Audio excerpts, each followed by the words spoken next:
So you thought about buying a home, but you don't know where to start. Keep on watching and I'll go through step by step the home buying process and also go over the top 5 home buyer mistakes.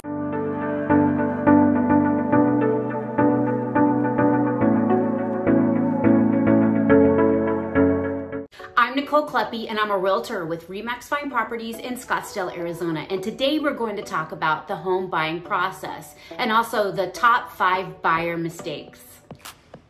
Before I go into step 1 of the home buying process, I want to talk about mistake number 1, and that is waiting too long. Don't wait until you have a life change. Don't wait until you have to move. Make sure that you're planning far in advance for that home buying process, and you'll thank me later. Step 1 is getting pre-qualified with a reputable lender. Now, if you're paying cash, you don't need to worry about that. But if you are getting a loan, then you need to get pre-qualified. So why get pre-qualified? Why just start looking at a bunch of homes that you think you can qualify for? Well, that's mistake number 2. You really need to get pre-qualified because the last thing you want to do is start looking at homes that you can't afford. Remember that the pre-qual is free from your lender, and if there are any credit issues, that your lender can give you free credit repair advice. Many buyers don't know that the realtor services are free when you are a buyer.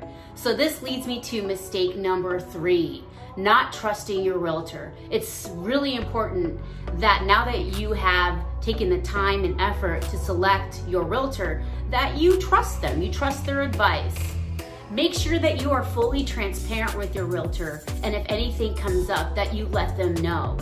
The next step is setting your home search criteria. How many bedrooms and bathrooms do you want? How much can you spend according to your pre-qual? What area do you want to be in? What schools? A great resource to go to for schools is greatschools.net. Another great suggestion is to make dream boards on Pinterest. The next step is you find the house that you want to make an offer on, you make the offer, and it gets accepted. This can take several days depending on if there are counter offers. Then you go into escrow. In the state of Arizona, you have a third party, the title company, that holds all of the money, and they make sure that the realtors and the buyer and seller all follow the terms and conditions agreed upon. Starting the day after the contract is signed, starts the inspection period, and typically it lasts 10 days. I always advise my clients to get an inspection. And this leads me to mistake number 4, not getting an inspection. I always recommend getting an inspection for my buyers. And then after that, sometimes I do recommend a roofer or a cooling expert or a plumber or electrician, depending on the issues with the home.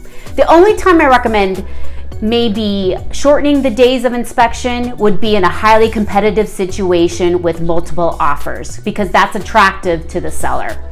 After the buyer has responded to the inspection, it's called a BINSR, and both parties agree to the terms, then we are on to the appraisal. Typically, the appraisal is required when there is a loan, but now sometimes if there's 20% or more down on the loan, sometimes even an appraisal is not required.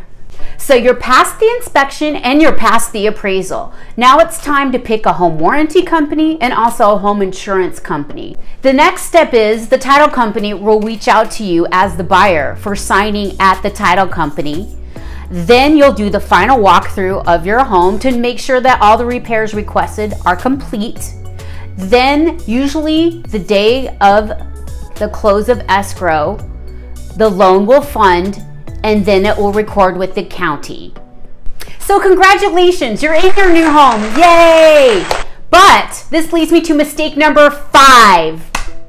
You haven't budgeted for new furniture, new window coverings, started a budget for repairs. All of these things are really, really important. So make sure that you do have money set aside for all of these things and more. If you liked this video, then check out this next one on HOAs. If you're thinking about buying a home in an HOA community, I go through all the pros and the cons.